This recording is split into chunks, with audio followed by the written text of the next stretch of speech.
There I am. All right. Good morning, YouTube. If you're watching this as a rerun, you can skip ahead about 20 minutes. And we'll get rocking and rolling on the radio side, just on here a little bit early to get all the audio, make sure I got on to begin with, and go from there. So, yeah.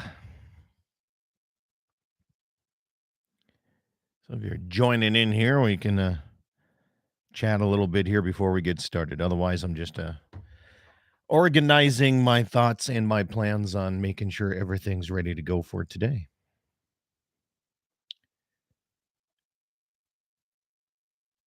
That's not right. That's right. That's the one I was looking for. And this one too.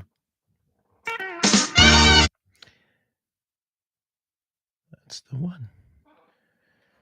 That's the ticket. That's the ticket.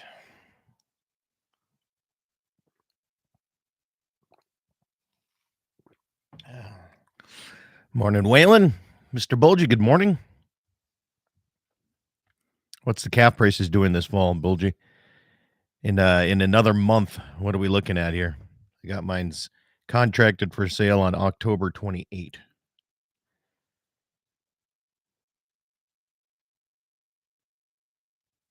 Because I see the crops commodities went up here this last week.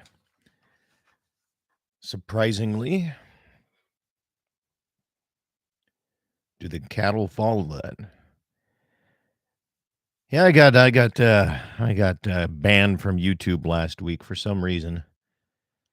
And I went in to try to figure out why, and for some reason somebody not one of the subscribers, but somebody ran across something or another, and one of my after shows, they red flagged me for vulgarity and something else or whatever, so they shut me down for a week.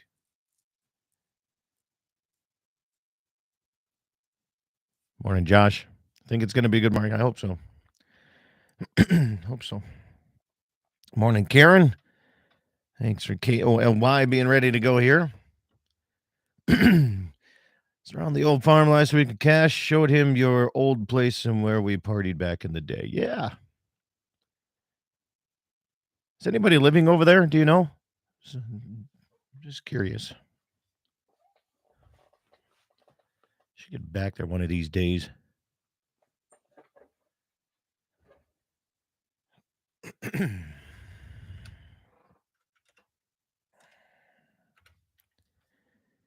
One of these days. Did you get a youth tag filled there, Waylon? Did he get his deer? Jesse's hired man? Okay. That's what I would think so. Mr. Mayor Vermillion. Oh, you're way down that way. What was I going to look for? I was going to research something. I spacing out what the hell's going on here today. Alrighty. Well, let's see. We've Antelope opens up next weekend for gun hunters. They have had an influx of grouse hunters this year. Holy moly. He didn't. Okay. But the nice thing is, though, if you didn't get it, that they extended that you can hunt during the regular season. I think that's a nice thing that they did. I really did. Morning, Brian.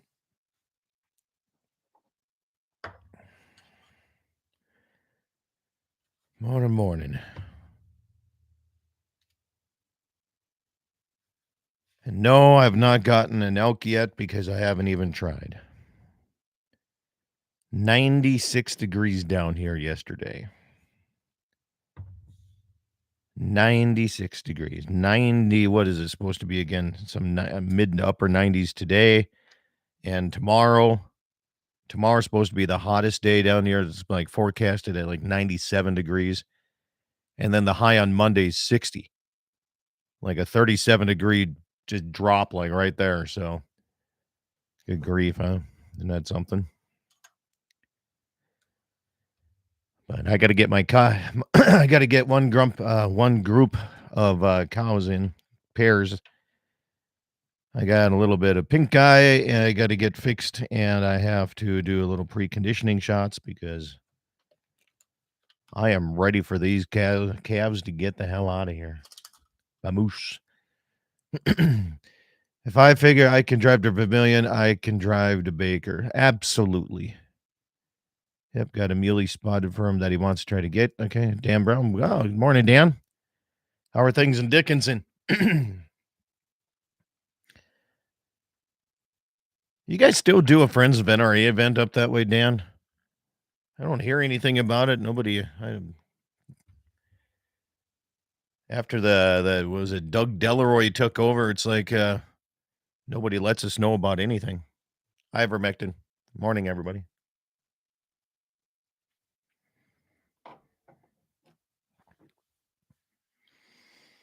Hey, how much did the bottle of ivermectin cost you? This one?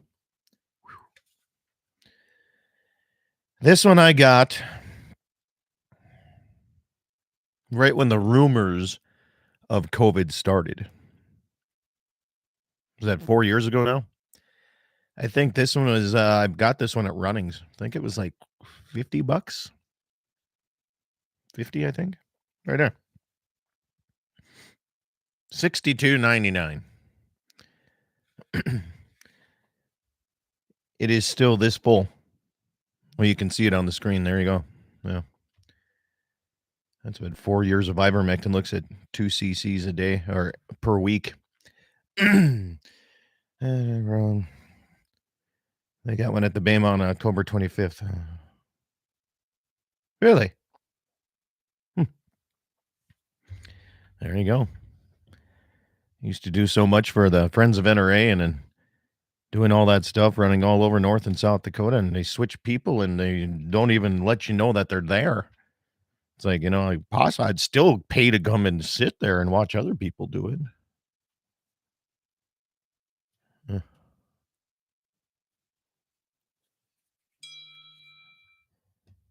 Hasn't been the same.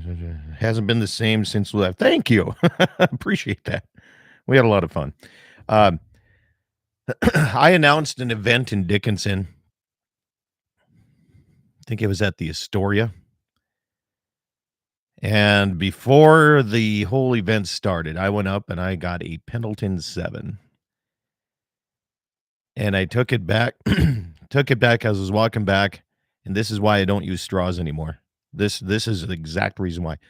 I took a little sip as I'm walking back, and I'm just walking and doing some things, and I was like, what the heck was that? Right? I mean, what tasted tart?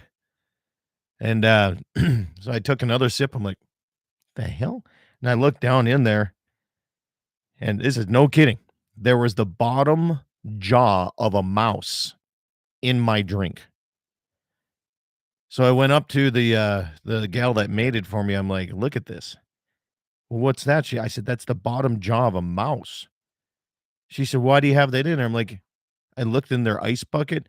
There were mouse parts in the ice because when the whole corkscrew filling up their bucket ground up the mouse. It was disgusting. She wouldn't even offer me another drink.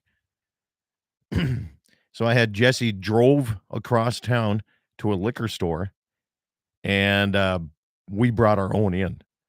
And they're like, you can't do that. We're like, oh, I think we can. I think we can. I don't think you want to take this to court. So I've officially have drank mouse parts. Ugh.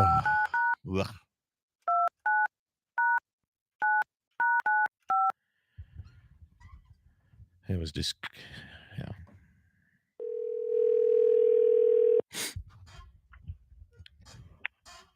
Good morning. You're live.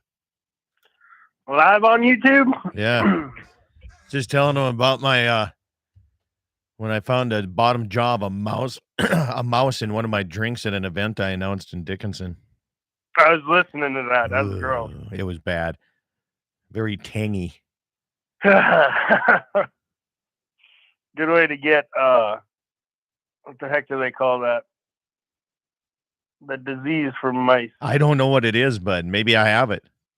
Oh, we were just talking about it yesterday because we were filling a grain bed full of oats, and Dad crawled in the bed as I turned the auger on so he could catch the mice for the cats.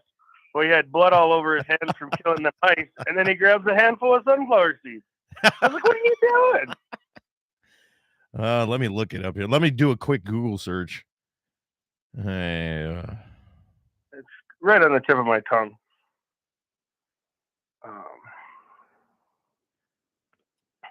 I know the pigeon stuff. Oh, hantavirus. Oh yeah, hantavirus. There you go. Is that hantavirus? Yeah. Hantavirus. Yeah. You can get hantavirus, leptospirosis, lymphocytic, tularemia, and salmonella are all possibilities for mice. Holy. Yeah. Dave from Minnesota. Good morning. Hey, Dave, I appreciate you stopping in and dropping off that beer. I did not realize one thing, though. When my wife saw what brand it was, she kept it in her fridge in the office, and her and the rest of the gals drank it. So, what brand was that? My wife said it was Grain Belt. Ooh, I thought it was Rainier, but I did not make it into town to meet with him. And I was ultrasounding at the neighbors. Ultrasounding and freeze branding. So, yeah. Anybody ultrasounding in your neck of the woods yet, Levi? No, I talked to the guy who usually does RPG in here a couple weeks ago planning for ours, and he said, I hadn't even opened my books yet. Jay Berg over here has been running nonstop. I got a couple days in with him. I'm like, put me down for this day and this day. And I don't know if it's going to work, but I'm getting on his list as soon as I can. Yeah, that's what I do too. I try to book it out early just because with working uptown or working at Minn Kota and stuff, it's nice having my set schedule. And yeah, I told Dad he's kind of encroaching on my hunting time. That's part of it. All right. Waylon Turner says, good morning, Levi. Good morning. Good morning. Wayne says the mouse is worse than the prairie dog for diseases. Josh says, good morning to you here. And everybody's typing in it's hantavirus. Except for Waylon says Grain Belt is good. I like Grain Belt. One Shot Cap, good morning. Well, spent all day yesterday replacing some corner. My father-in-law's bulls ripped out a big corner of a fence up along the main road here this spring. And I didn't have time to replace everything, so I just put panels in front of it. So I replaced that yesterday. All of my gates this year, if I'm replacing, I'm putting in metal and swinging gates everywhere. Yep. If I can get my skid steer to it. And that stuff will last a lot longer. Well, I think it looks nice. It does. Driving really good. You drive from Buffalo, South Dakota down to Belfouche, and I started seeing some of these guys putting in just regular swing gates and just making it look a little nicer, and I think it looks great. So yeah, it looked expensive. It looked good yesterday. Everything is expensive. So the only thing that's more expensive are the actual gates themselves, because I can buy they call them pasture gates. And the pasture gates are actually like half the cost. What the heck? But I want especially in a bull pasture, I'm going to use the heavy gates. Oh, they're a little bit spendier, but the metal corners, they're actually cheaper to put in than the railroad ties. Are those just drill stem or what are they? Yeah, that's it. Yeah. Either pick it up at Baker Metal, the Little Missouri Ranch Supplies got them now. Stations. Then hold on a second. A post pounder? Yeah, hold on a second here. Stations, 7 o'clock on the nose here, Mountain Time, 8 o'clock Central Time. Coming up on Mark. So there you go. Yeah, I had a Danhauser, the hammer, they called it. Yeah. And I could not keep that bottom pressure plate from tipping out from, I don't have flat ground, so everywhere I'm at, Yep. I'm at an angle somehow or another.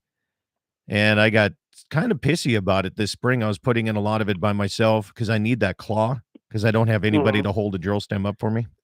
Yep. So I have that claw on that thing. And I called Donnie Burke at Little Missouri Ranch Supply. I said, if you ever find like the Montana, something that has the claw, he's like, I got one. He said, Dan Elzer just came out with the same vibrating post thing with the claw. What the heck? So I traded mine in and brought that back the very same day. And man, that thing it's good when you're inside the skid steer, but I think the person outside, if you're got anybody around the outside, it's pretty loud. Yeah, it dings your ears pretty good. I've used the Montana pounders quite a bit, and them things are, oh man, are they handy? Yeah. Yeah, this is the same thing as Montana, only it's a little bit more square. And then it comes with a weight box if you need to put more weight in it for punching through in the wintertime. Oh, yeah. No, usually with that vibration, it seems like it's even through rocks and stuff, it like feeds its way through. And with them, the ones that drop the weight on it, we broke a lot of posts with those, especially in rocky ground. Yeah. Yeah, no, I I like it. It's handy, but yeah, I don't know if everybody saw this year. Show it on YouTube as best I can. We're still old school at the ranch. We hand dig and tamp everything yet. I have to do a lot of that in some of my areas of fencing. Just can't get anything in there. You got to carry all the materials down. But I've been doing a little some different things on like creek crossings. I've been doing a couple. When I was hog hunting down in Texas, this one guy's place, he said he gets flooded all the time, and he had these creek crossings, and I've been kind of using my design off kind of plagiarizing his, but using my type of twist to it a little bit. And I have not had to replace a whole lot of creek crossings very much. So it works pretty nice. Eric says metal swinging gates are nicer and easier to get into the pasture. Saw there was some excitement by Minn Kota when the fire started by a combine on Thursday. Oh, yeah, that was not fun. that was a hairy evening. I was on night shift. What? And heading in there, a guy was combining, and I think a fuel line actually popped off his off his combine, and started the field on fire, and it jumped the road, and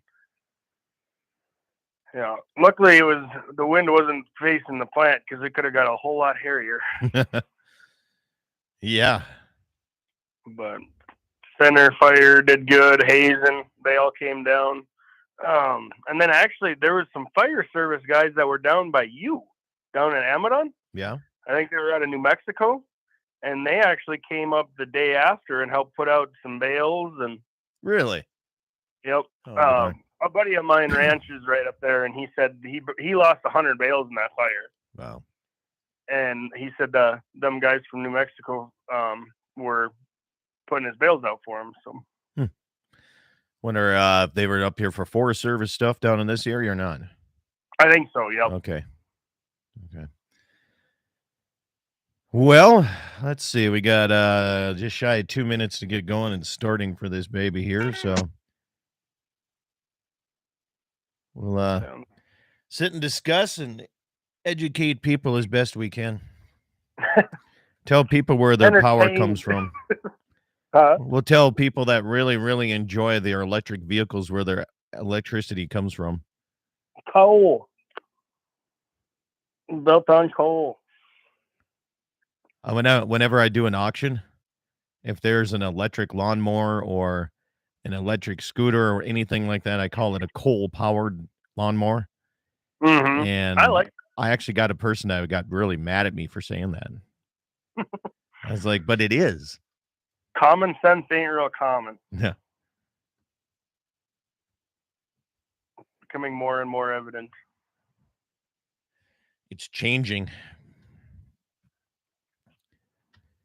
What else going on here? Okay. I think I'm all caught up on the we can talk. Yeah. I got all kinds of things I can ask you. Did you get your antelope in Montana? I didn't get a tag. Oh, you didn't? Okay. Just an elk No. tag? Yeah, I had an Okay. elk and deer combo. Okay. All right, stand by. I'm turning you down here for the last 30 seconds. Stations, 30 seconds.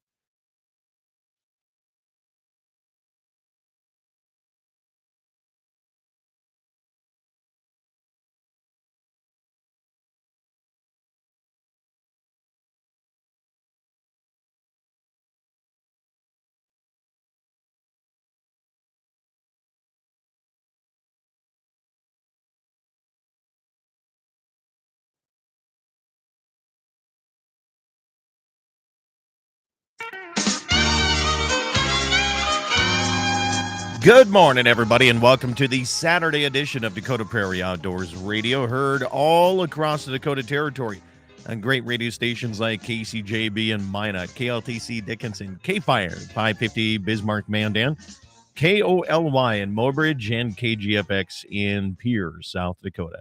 Good to have you along this morning, and big thanks to all my sponsors who have been supporting me for nearly 2 decades strong on Dakota Prairie Outdoors Radio. Levi Nelson is my guest today as I guess we're going to discuss what's the best way to intro you. You're the one that keeps the lights on in the Dakota Territory because you work at a power plant. Yeah, that's a And good way. right? I mean, you keep the lights on for us. And you charge all the electric vehicles for everybody, but most importantly, you like running around all across the tri-state area hunting stuff. Yeah, So forced to work and hunt when I can. well, let's talk a little bit about hunting. How has your season been this year? Well, if you compare it to last year, it's a lot slower. Yeah, but didn't you have like 47 tags last year? I think every game and fish department gave you like choice of what you wanted. Last year I had 11 tags, and this year I have 8. Oh, okay. So not a whole No. lot different, but No, not a whole lot. so the first question I have you eaten up everything from last year in the freezer? Is everything gone? Not everything, but we put a hurting on it. That is for sure. Really? You know, Yep. isn't it wild game? It's just a better meat than what you find sometimes at the store. Depends on where you get it from the store, but the mix of what you and I do, both being in the cattle industry and in the hunting industry, it's such a nice blend of what you want to be. You can change it up almost every day if you want. Absolutely. And I mean, forever I have not been much for buying meat in the store. Chicken once in a while, but basically all I eat is wild game. Even raising cattle, I couldn't tell you the last time we butchered a beef. Really? But that's just because of the lack of freezer room, because I fill it up with wild things. So we do a beef every other year because it's just my wife and I. And Mm-hmm. then, the last few years, with EHD taking a toll here at the ranch, I haven't gotten a deer. I've gave up my tag, I think, 2 years now, just because of the EHD and trying to get the population back in order. We have still had the pronghorn, and this year, crossing our fingers, we got our elk tag drawn. So that's what I'm hoping to fill everything else up with is what we're hoping to do there. A couple of nice cow elk. So I know a lot of people cringe when they hear that. Why would you take a cow? Well, because they eat more of my mineral and my feed in the wintertime when I feed my cows than the bulls do. So Yeah. Yeah, that'll be good meat too. I mean, last year was my first time shooting an elk, and the amount of elk meat that I consumed over the last year, I shot 2 elk last year. I shot a cow and a bull, and it's pert near gone. So do you wake up in the morning bugling? Is that what happens or what? not quite. Maybe this year. So did you notice the difference between the cow versus the bull, or did you mix all of it together? So I have it separate, and all I had made was steaks and hamburger. Okay. And the bull I shot last year was like a 4 or 5 year old bull. Oh, And so I he did was not. younger. Yeah. Okay. No, I didn't taste any difference in it. And then the cow I shot was actually a yearling, and that was my goal. Yeah. Because it was going to be easier for me to get out of the hills, and the meat was going to be better. So, a lot of people got to think that sometimes you want that state record or you're looking at trying to get a wall hanger. and you see that wall hanger sitting in the bottom of a canyon, and you're excited, you shoot it, and then the realization comes in of, how the heck am I going to get it out of here? Yeah, and Right? typically I'm not that smart. I don't look ahead that far.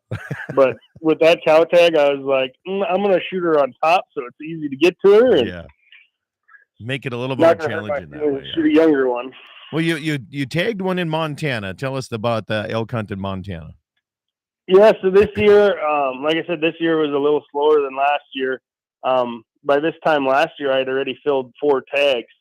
And this year, I had kind of dedicated more of my time to Montana elk and drew the general elk tag again and spent. Tell us what that means, Levi. General means where can you go in Montana? So for elk, it's about 70% of the state. You can hunt on a general tag. There's permits that you can draw in Montana, whether it be archery or rifle permits, and those are select areas. They're limited entry, is what they call them. Limited entry permits, and that's those are your pristine areas, your breaks, your Ecolak areas, or farther west where there's trophy quality animals.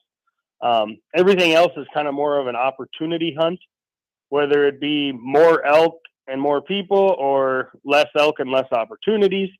They don't really manage those areas for size, more or less just numbers. Sure.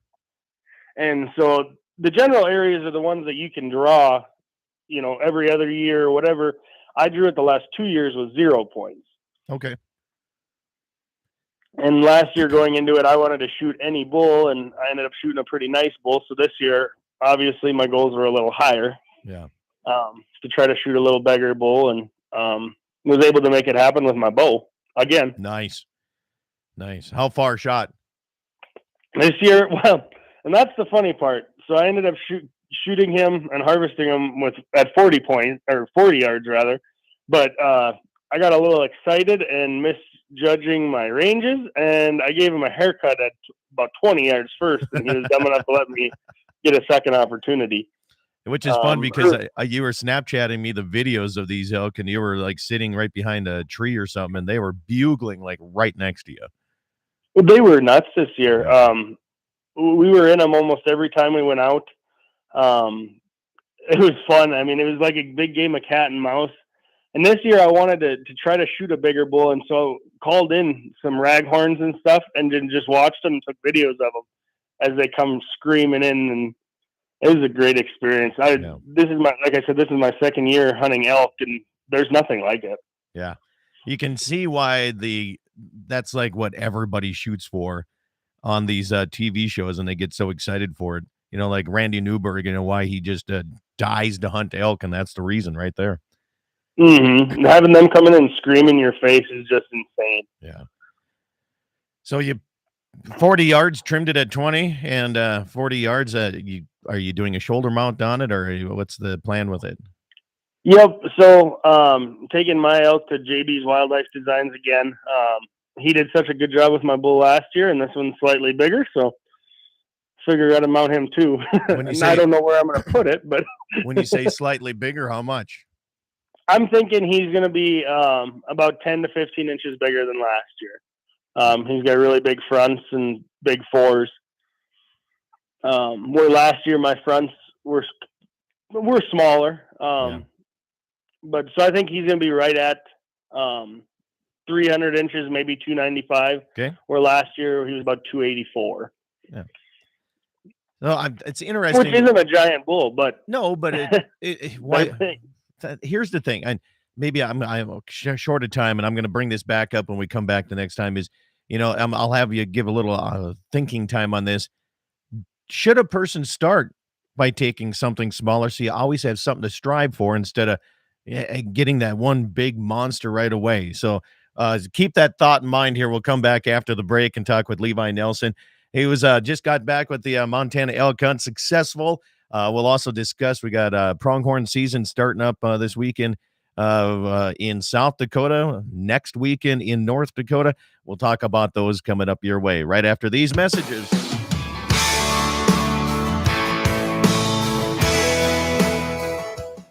Dakota Community Bank and Trust would like to announce their Foundation Female Program. It was established to award recipients with an interest-free loan to purchase 5 bred heifers and assist area youth in establishing their own cattle herd. The repayment of the loan will be deferred for the first year. To apply, individuals must fill out an application. All applications are available at any of the Dakota Community Bank and Trust branches, and you can also find them online. For more information, visit any of the Dakota Community Bank and Trust branch offices or visit them at dakotacommunitybank.com. There's a reason you're seeing more Red Angus cattle in the country. Great mama cows, high weaning weights, and easy keepers. With a family that bases their entire operation on faith, honesty, and trust. You can see those values in their 30-plus years in the Red Angus breed. Schriefer Red Angus, the breed that generates a positive return on investment. SchrieferRedAngus.com.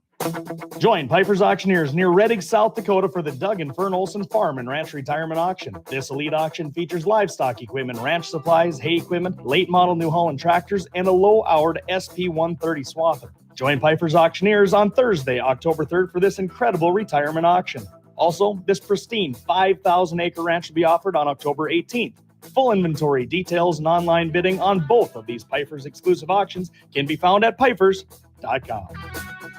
Bowman Livestock Marketing, serving the tri-state area for all of your livestock marketing needs. Eastern Montana, North Dakota, and South Dakota. You can be sure of great care for your cattle and top price at sale time. Call Austin Snook at 307-290-2161. That's 307-290-2161 for more information or just to talk cattle markets. You can also find them on Facebook and go to their website, bowmanlivestockmarketing.com. MoPro Guide Service, the best on Lake Oahe. Brent and his staff will give you the most enjoyable fishing experience, always having the latest in electronics, gear, and the most comfortable Lund boat on the water. Fish with somebody who lives in Mobridge, South Dakota, the heart of Lake Oahe. If you need a place to stay, the Mo Rest Motel has newly updated rooms with free internet, a family-owned and operated business. Go to OaheWalleyes.com. That's OAHE Walleyes.com for the best fishing experience Lake Oahe has to offer. Rockin' 7W has all the panels you need. Freestanding panels, windbreak panels, feeder panels, and the original protester panel. If you don't know what that is, it's a sort panel that makes sorting calves from a cow a breeze. You can do it in a fraction of time with just one person on foot or horseback. You can custom order sizes to fit your current operation, or you can start from scratch. Rockin' 7W also does trailer repair on any size trailers, mobile welding, and custom cattle hauling. Call Justin at Rockin' 7W at 701-206-1030. That's 701-206-1030. Rockin' 7W, the farmer and rancher's go-to guy. I'm Dale Falke with Dakota Community Bank and Trust, where we believe in investing in your business and your community. With our commercial loans, we understand the importance of supporting local businesses to help your business thrive. Choose Dakota Community Bank and Trust, where your success is our priority. Serving the community, looking out for you.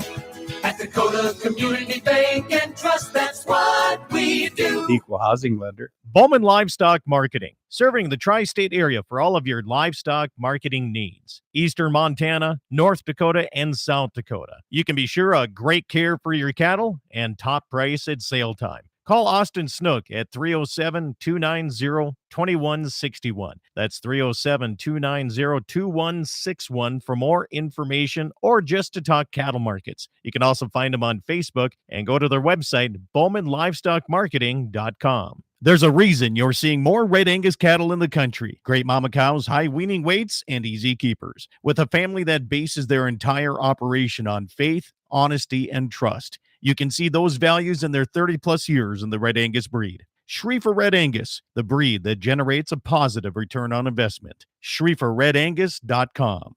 This portion of the program is brought to you by Freedom Repair. Whether it's a tractor, baler, your cutter, your combine, or air seeder, Freedom Repair comes to you and helps you get fixed up and back in the field. 19-plus years experience. Give Lucas Kelly a call at 701-440-1945. That's 701-440-1945. Freedom Repair, veteran-owned and operated. On that road, but don't you worry, one day I'll settle down. And when that time comes, I hope you're still around. Welcome back, everybody. It's the Saturday edition of Dakota Prairie Outdoors. Scott Bachmeyer with you here. As we continue talking with Mr. Levi Nelson, the guy that keeps the lights on. He works, what is it? Is it Minn Kota Power Company you work for? Yep. Okay. No, there was a little scare. According to Waylon said that there was a combine fire.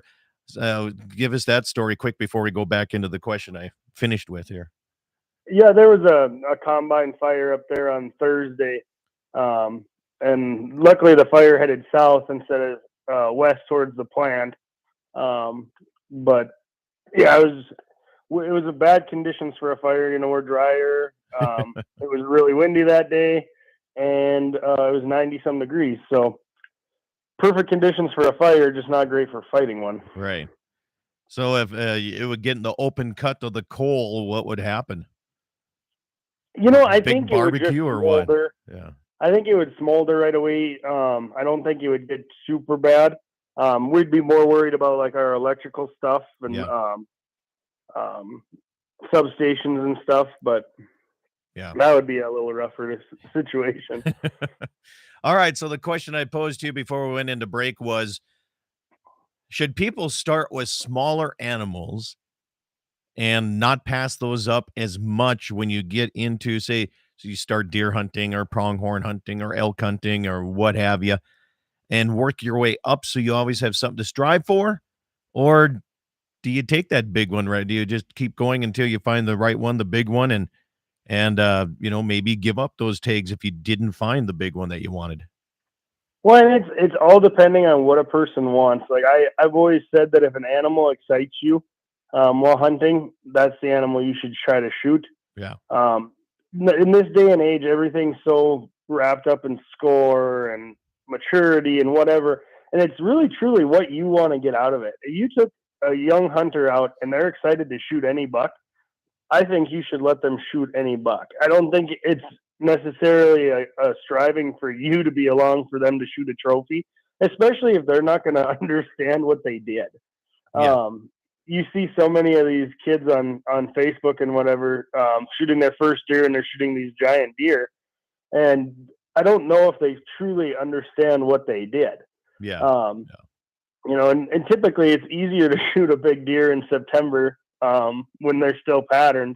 And if their parents are out patterning these deer and then they bring their kid along to shoot it, that happens a lot. And it's what they want to get out of it. And, I've seen kids that shoot really big deer for their first deer, and then they just think they know what they're doing, and they're not shooting anything until they shoot a bigger one. Well, sometimes that never happens. Right. Exactly.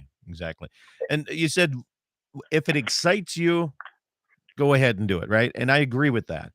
I think the biggest problem that we have in society is keyboard warriors. When you post, 100%. right, you post that picture on there and your kid has this giant smile and somebody makes the comment, well, why did you shoot Bambi? Mm-hmm. Right. Dumb things like that people say that really don't need to be placed in there. And it happens, the same thing. You could be 45 years old and go hunting for the first time, shoot a spike buck, and people make fun of you, right? Mm-hmm. But to you, that was exciting, and I think that's what deters people from doing that sometimes and letting that tag go. And people have to understand these tags are given to manage the deer herd or the elk herd or what have you, not just for you to pick and choose sometimes, too. I mean, we got to play with those numbers, too, a little bit. Mm-hmm. We had the discussion actually when I shot my elk this year. So the bull I shot is a very nice bull, but he's not a 350, 360 bull. Right. And we had the discussion that I don't know if I could have been any more excited to walk up on my bull and him be 360 over 290. Right. The level of excitement I had, would it be cool to have a 360 bull? Absolutely. But would my level of excitement be any more than it is right now? I don't think so. Right. Exactly. Yeah. And, and going back to the keyboard warriors, I haven't posted any pictures of animals I've harvested this year because, it like you said, it's getting to be such a social media game that it's cool just to be able to share it with your friends, and I was in the bar in Flasher last night, and the pictures have already spread. There was people coming up and asking me about the elk I shot. And I've only sent it to a couple people.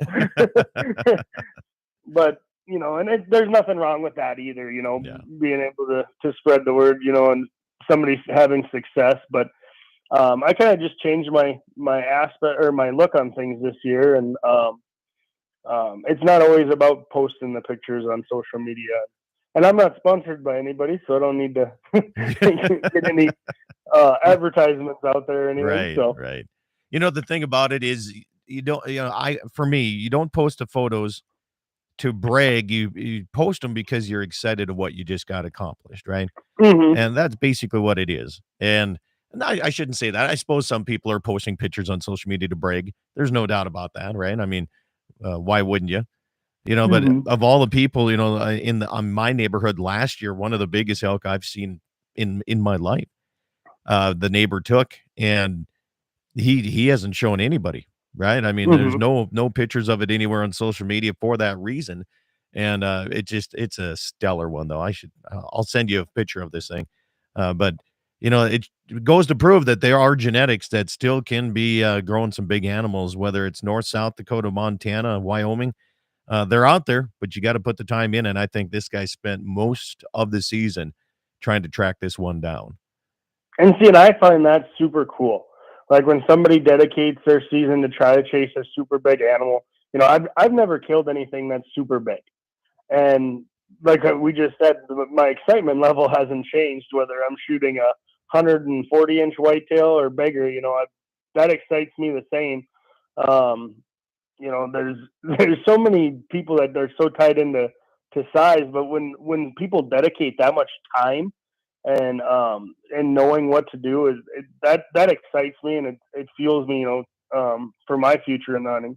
Yeah, no, I agree. And like you said too, I'm big on spot and stalking. I like doing that, and that doesn't necessarily mean you're always going to get the biggest deer. Mm-hmm. But I've gotten lucky a couple of times just out fixing fence, and you see something and you grab your bow and you start putting the stock on it, right? Yep. And I think the best one I got wasn't big by any means, but it was a great stock. It worked out. Everything it fell into place, except I got a little excited, and when you arrow a deer, it might take off for a while, right? It's not like it's going to fall in its place. And where it fell, it was 6 hours of hiking that thing out of there. Because I was by myself. So, and it was steep. So I had to get ropes and everything and be able to walk up out of there and use a rope to kind of help out. And yeah. So did you pack it out? Absolutely. I packed it out. There's no other way. Yeah, it was in a deep part of the pastures up here. So, yeah. So I always laugh when people tell me stories about dragging deer out now, and I said I don't drag anything out. I'll pack everything. Yeah, it's way easier to carry it on my back than to drag it. I've found. Yeah, I give some people credit. Last year, I seen people drag deer a long ways, and I'm not sure why either. But there's a lot of great information tutorials on YouTube on how to bone out your meat in the field. Mm-hmm. And there's a lot of people that don't know how to do that. The popular deal now is kind of like the gutless method. Yep. In quartering. Yep. And I do that with everything now. I don't gut any wild game anymore. I do the gutless method on everything, whether it be in my yard or way back in the boonies. Yeah. For me, it's cleaner, but there's so many people that are so stuck on the way of you got to gut it, and then we got to get it to the pickup pole. And I don't like doing that. I don't like dragging. It depends on where it's laid down at. It depends on which method I use. But I've been getting a little bit. I sure like when they drop in the middle of the trail, so I can drive up there with my hydraulic bale bed. Yes, sure we had that handy. discussion. I said I realized the last 2 years now with shooting these elk why nobody butchers a beef on their side. Yeah, exactly. You need help with that. Hydraulics over hernias is what I say. We'll be back with more coming up on the second half of the program. If you have any questions, comments, feel free to call or text. 888-932-5682 is the call-in number. Text 701-425-6651.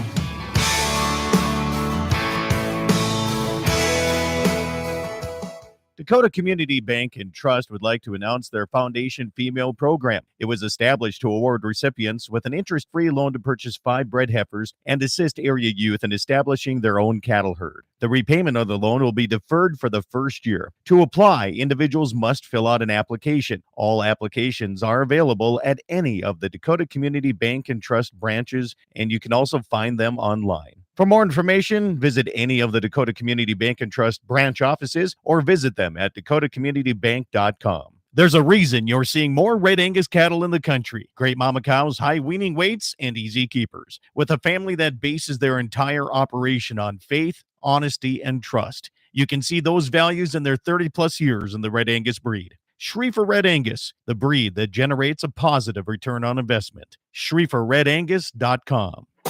Join Piper's Auctioneers near Redding, South Dakota for the Doug and Fern Olson Farm and Ranch Retirement Auction. This elite auction features livestock equipment, ranch supplies, hay equipment, late model New Holland tractors, and a low-houred SP-130 swather. Join Piper's Auctioneers on Thursday, October 3rd for this incredible retirement auction. Also, this pristine 5,000-acre ranch will be offered on October 18th. Full inventory, details, and online bidding on both of these Piper's exclusive auctions can be found at pipers.com.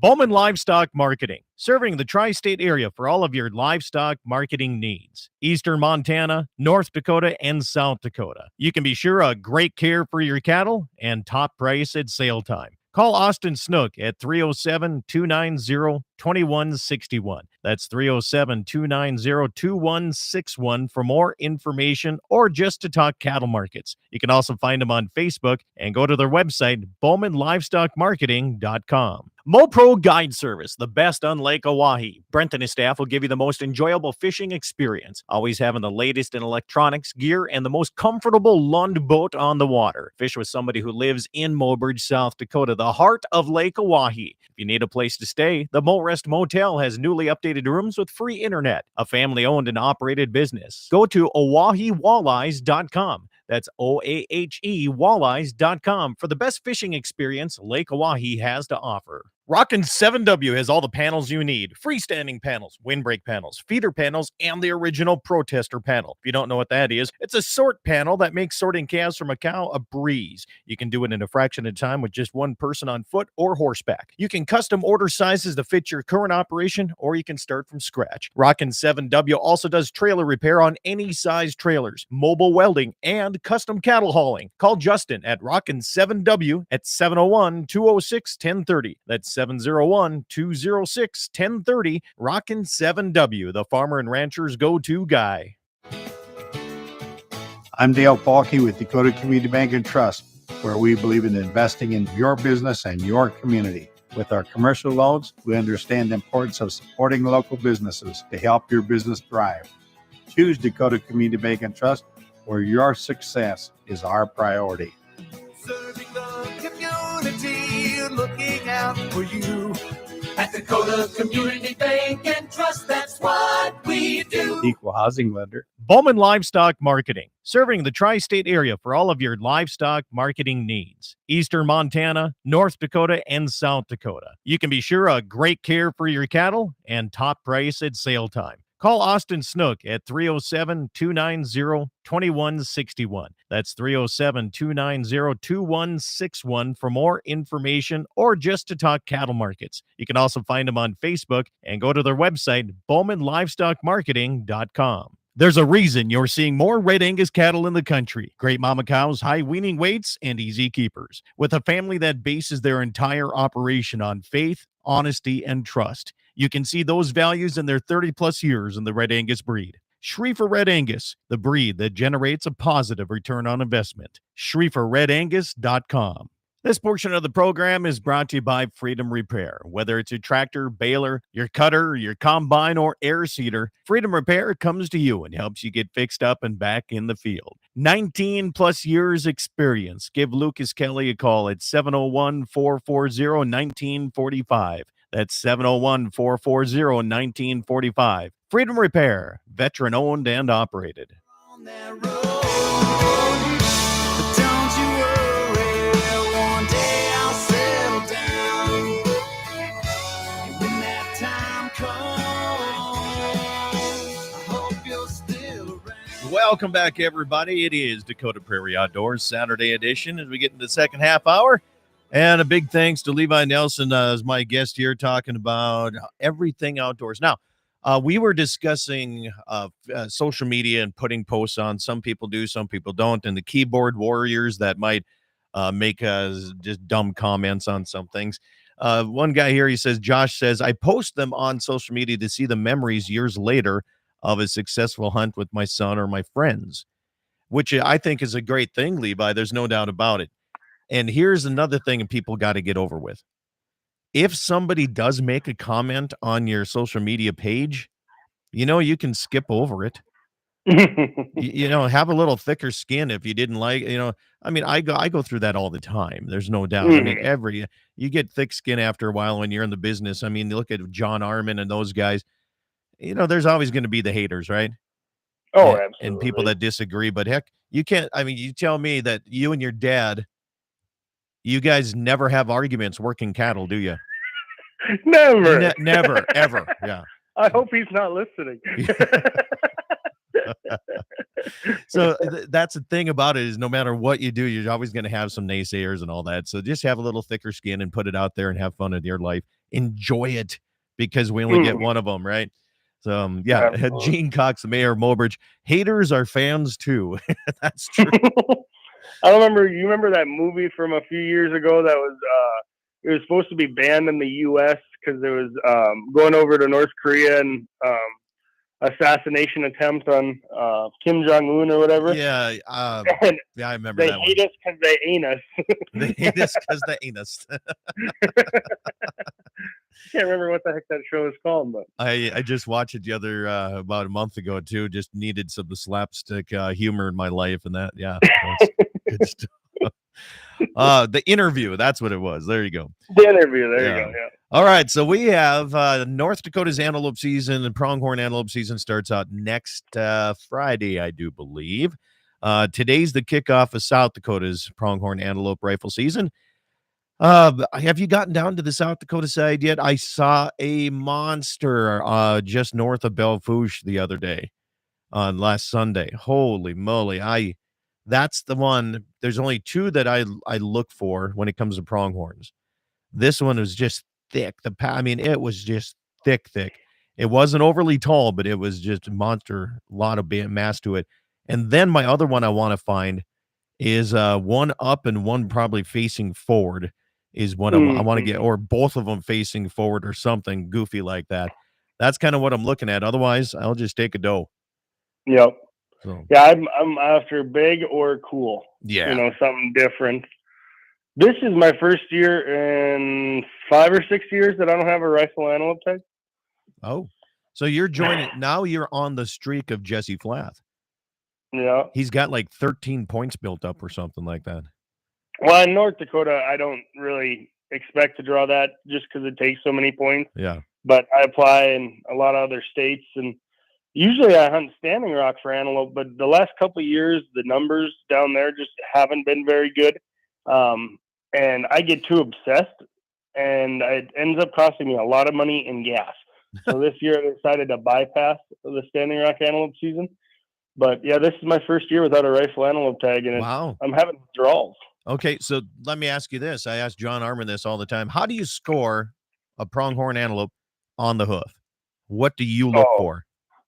I look for mass and prongs, and masses can be super hard to judge through a spotting scope. I misjudge antelope all the time, but I've only gotten to shoot a handful of goats with big prongs, and so that's been something that I've been really looking for this last year. And this year I had an archery tag that I ended up not filling, but I wanted one with really big prongs. But because everybody gets so tied up into length, how tall are they? Right. How tall are they? Well, that's only so much of your score. But if that's what you're after, that's what you're after. But a lot more of your score comes from mass and prong length than necessarily your overall length. Yeah. I saw a really cool one going to Amadon the other day. He was really narrow at the bottom, and he came up, and as the prongs kind of bent over, the prongs touched on top.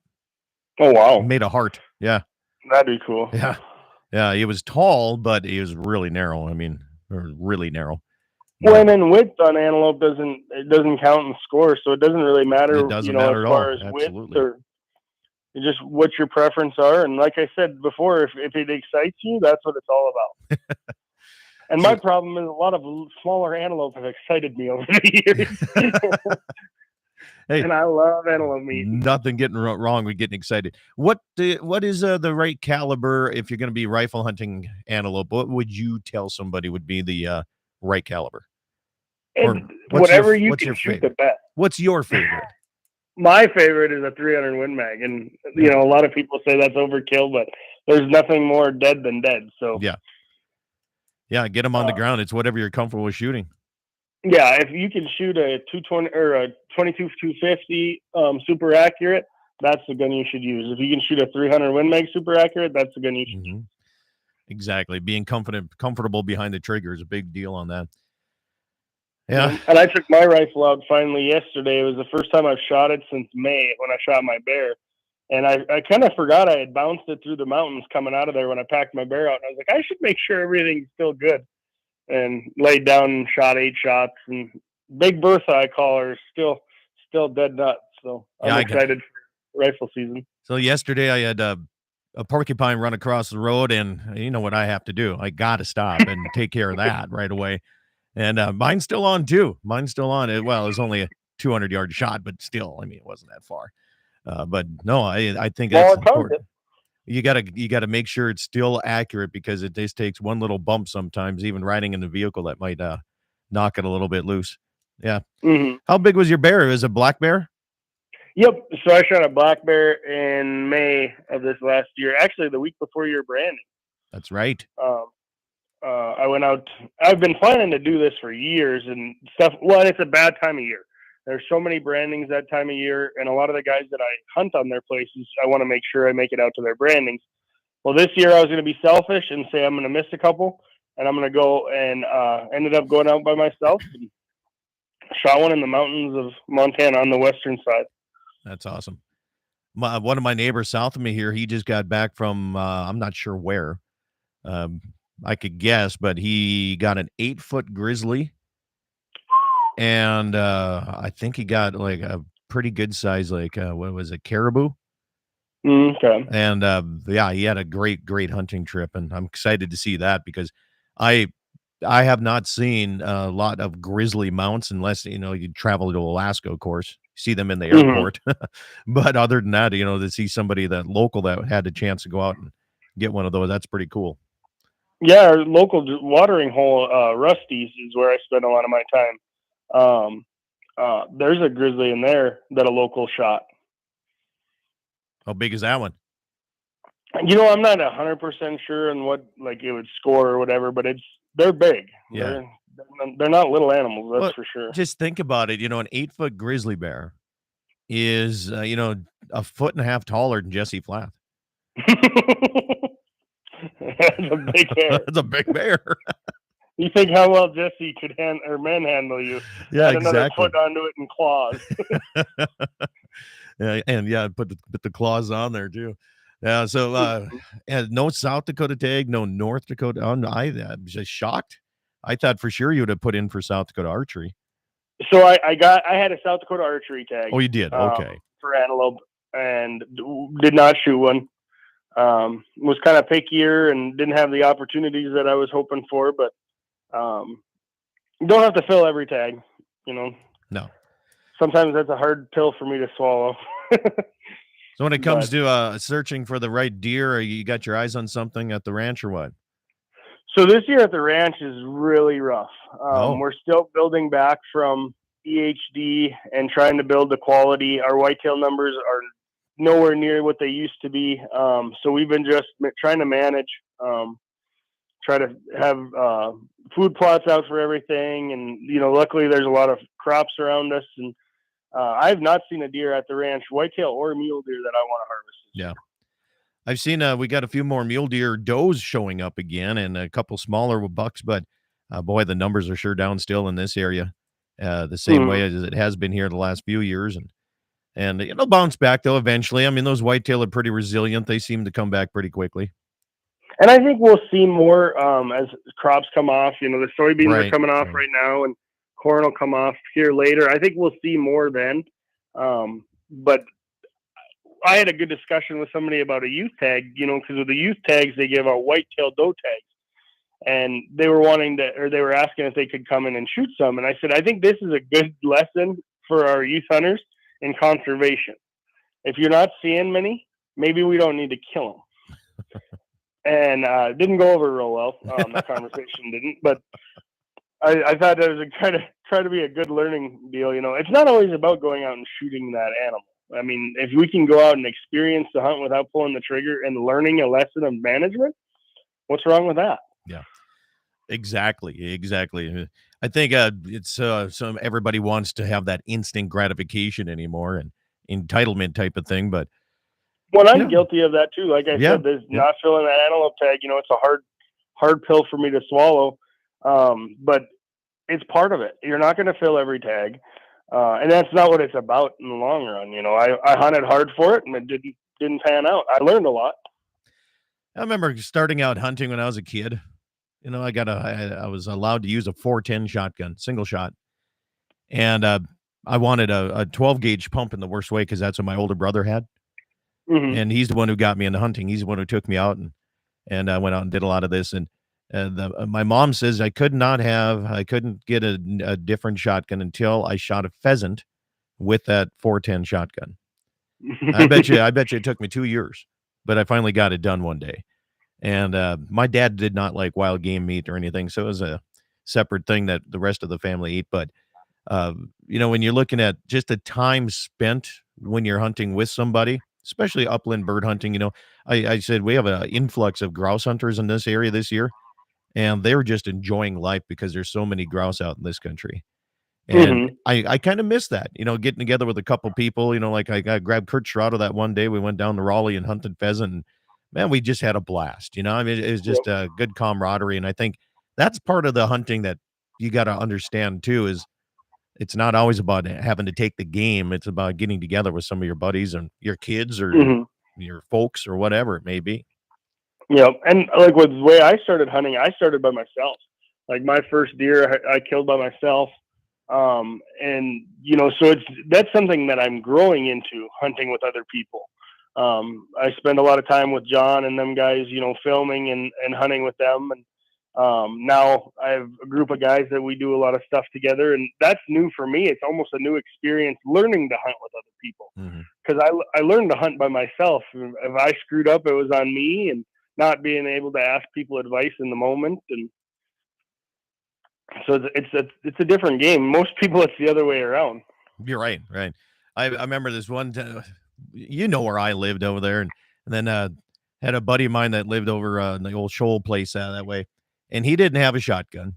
He wanted to go pheasant hunting, so I would take off walking. He'd take off walking. We'd meet in the middle of the pasture, and I'd give him a shotgun, and we'd walk around and shoot. We'd get some grouse and partridge and pheasant, and we'd clean them up, and I showed him how to clean them and take care of them. And we'd always bring some bread sacks and everything. He'd take his share, and I'd take my share home, and we'd just have a blast that way. And then I'd carry both shotguns all the way back home.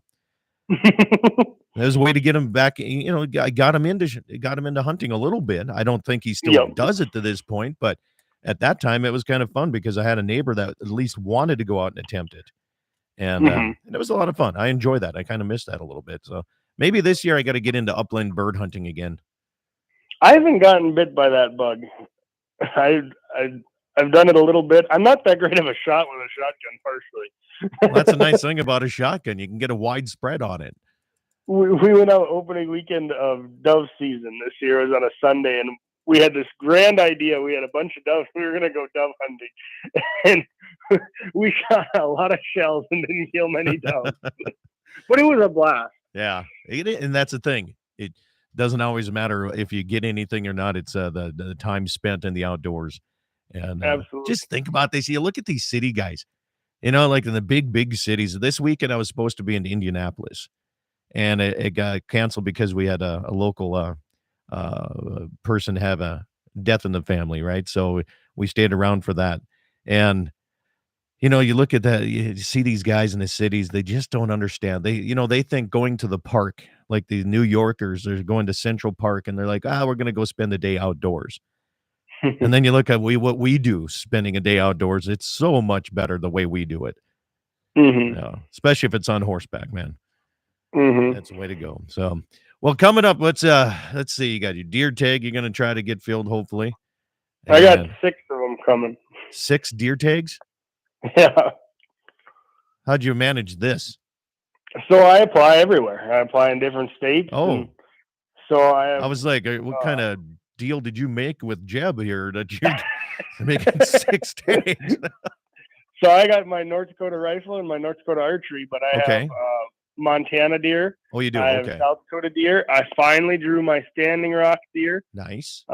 Years in applying down there, and then I have a Rosebud muzzleloader tag. Really? Good for you. Yep. Good. Yeah. So basically, the season's just starting for me. Yeah, that's awesome. Yeah, no, that's great. I can't believe I forget about the reservations having their own tagging system there once in a while. And a lot of people, I don't think, kind of realize like how many opportunities are out there.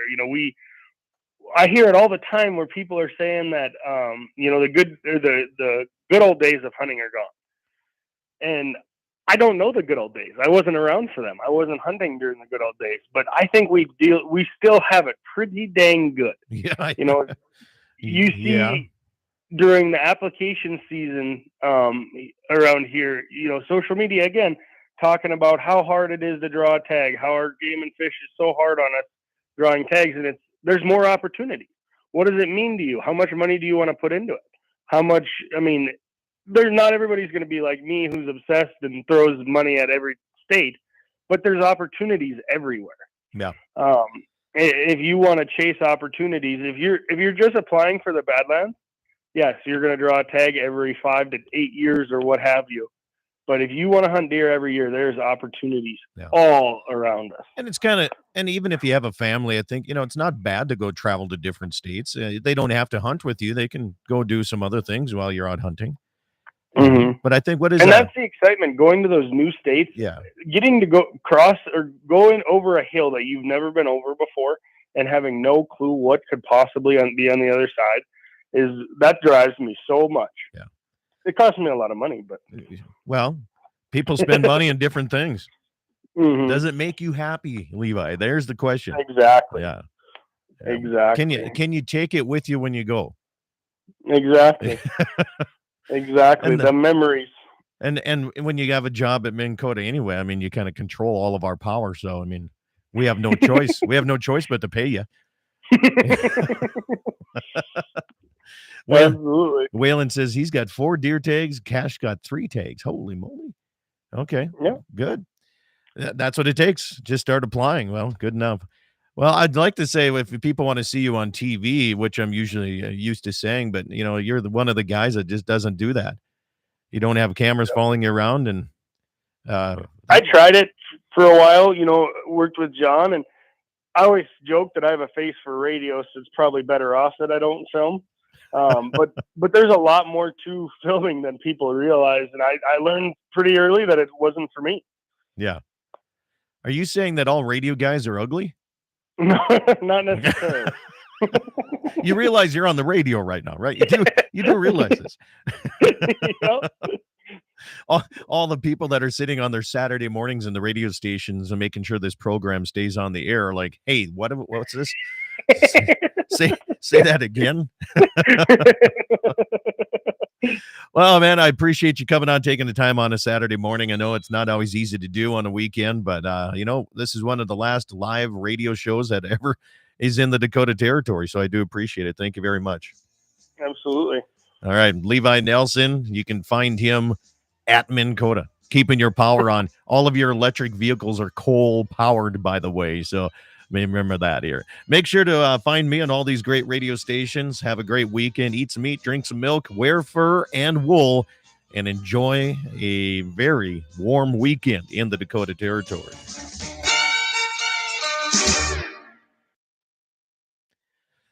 All right, stations, thank you. Levi, thanks again, man. Appreciate it. You bet. It's fun to do. I'm going to attempt to do something I've never done before. What was this? Actually have breakfast. Oh boy, I had breakfast before I even came on the radio. I'm not a breakfast guy. Oh, a big breakfast guy. Yeah, I'm not. Growing up, we never had breakfast. We got up, we milked cows. We did chores, then we ate about like 9:00 in the morning. Yep. So that's what my kind of thing is. It's like you don't get to have food until you do something, is what my mom always said. Mm-hmm. But I think this morning I'm kind of hungry, so I'm going to try it. There you go. See if Yeah, when I can- was a kid, we'd do chores right away in the morning, and then come in, and breakfast was a big deal. Dad would bake either soft-boiled eggs or eggs and bacon or what have you, and I definitely like my breakfast. Yeah. Yeah, Waylon Breakfast says he food. same for him too. See, you didn't have the opportunity and the adventure of waking up to milk cows. No, thank God. I was blessed. I was talking to somebody the other day. My dad, as soon as I graduated high school and I got out, it wasn't like a year afterwards, they sold the cows, right? Mm-hmm. And I talked to another guy. It's like during the 90s, like early to mid 90s, it seemed like almost everybody quit milking cows except for the big boys, right? Mm-hmm. And I don't know what it was, why that was the era of, especially All in their our kids area. were graduating. Well, I know, but it was like there still had to be some other people, some young ones out there, but it seemed like, especially in our area, I can remember like myself, Bud Volk, Florian Zins, Mm-hmm. Francis Zins, Timmy Tishmock. I think Waylon, I think they milk cows over there. Maybe, but like Gustin, Becky Gustin's folks milked. The Huff families, they milked over there. I mean, Chad Playton, they had milk cows up there.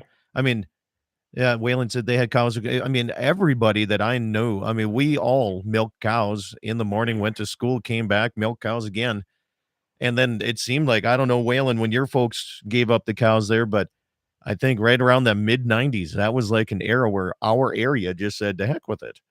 Mm-hmm. I don't know. But it's interesting because everybody had dairy barns. Yeah. So. Well, back when you were a kid, do you remember, was there a lot of guys that had square bales? Oh, yeah. Yeah. Yeah. That's same thing. You don't see that like you used to. And when I was all through school, we put up 20 to 25,000 square bales a year, and that's how we fed everything. Yeah. And then when I finally got a pretty good job, I went to town and got a round baler. Yeah. But we still put up between 2,000 to 5,000 square bales a year. Yeah.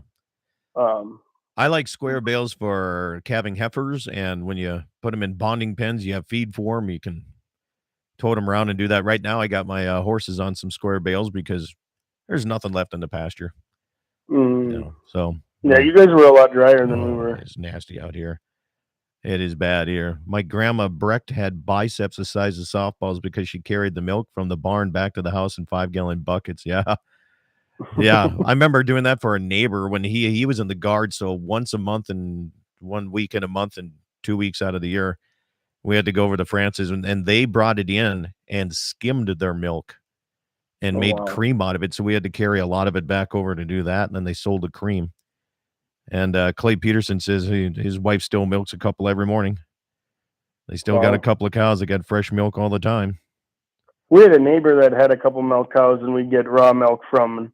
I honestly like raw milk more than even whole milk that you buy from the store. Like just the flavor of it. Oh, yeah. And the thickness. Oh, I love the that. only difference was when we switched from summertime to fall time, and when we put our cows on silage, it was about 2 weeks there that milk was a little tangy. That really? Yeah, you could taste the difference, and then once you got done and the cows got used to having it in their system, it was fine. But you could taste the difference. Wow. And but yeah, I remember we every morning my mom would, after we got done milking cows, doing the chores, all that kind of stuff, we'd get in, run into the house, grab the pitcher of milk, the milk pitcher, run out into bulk tank, open the top, and it had it all like, ooh, really cool, man. That fresh, you dip it in there and we bring it into the house, and And yeah, we never had milk in the fridge. You drank all of it in that pitcher every morning and night. So yeah, it was Wow. good, man. But it was also a good way of growing up because you learned responsibility. There was no Yep, and hard work. you didn't take Christmas off. You still had to milk cows. You know, Mhm. if vacations were non-existent, you know, and if you no matter what you did, it was always revolved around getting up at this time in the morning, and this time in the evening. So we never had a curfew. My dad said, "You don't have a curfew, but you are waking up to milk cows." Yep. So, and that's Yeah, that make hunting hard. I'm gonna do it in the morning and the evening. so we only had, I think, at our highest amount of cows was like mid 80s, maybe 90 some head. That's a lot. You know, it's well, I mean, there's these other people that had, a couple hundred head, but we got up, I think it was right around 5:30. And if we had to leave early for like school, the folks would finish milking the cows, as long as we got them in and got them going, they'd finish or something. But in the evening, I think it was right after school. It was like 4:30 or 5 o'clock that we did. Wayland Okay. says theirs was at 3 a.m. and 3 p.m. And Oh, I think wow. ours was like 5 and 5, somewhere in there. Wow. Yeah. But, we toyed with the idea of 3 times a day, and we're like, hell no. Man, oh man. Yeah, you're married to it all the Yeah. time. Let's see. Even the dogs seemed smarter when we milked cows. They had no clock, but always knew the time. My dogs loved it because, they always knew they had some fresh milk that was either going to get squirted in their mouth, or even the barn cats. They were like, yep, Yep. time for milking cows. Let's go. Hmm. Yeah, so, all right, man. That's like our horses. We have our horses time trained too. Every morning they come in and we feed them oats because that makes it so much easier catching. I do the same thing with mine every morning, same time. They know their feed is going to be in the bunk. So, Yep. so which I missed it by an hour and a half already this morning. So they know it's a Saturday. Yeah. But anyway, I'm going to let you run here. I got to get these trail starts set up and get some things done. Well, sounds good. Thank you for having me on. All right, man. You have a good weekend. Sounds good. You too. See ya. Bye. Bye. YouTubers. Hey, thanks, Josh. Appreciate that. You guys have a good day. Enjoy.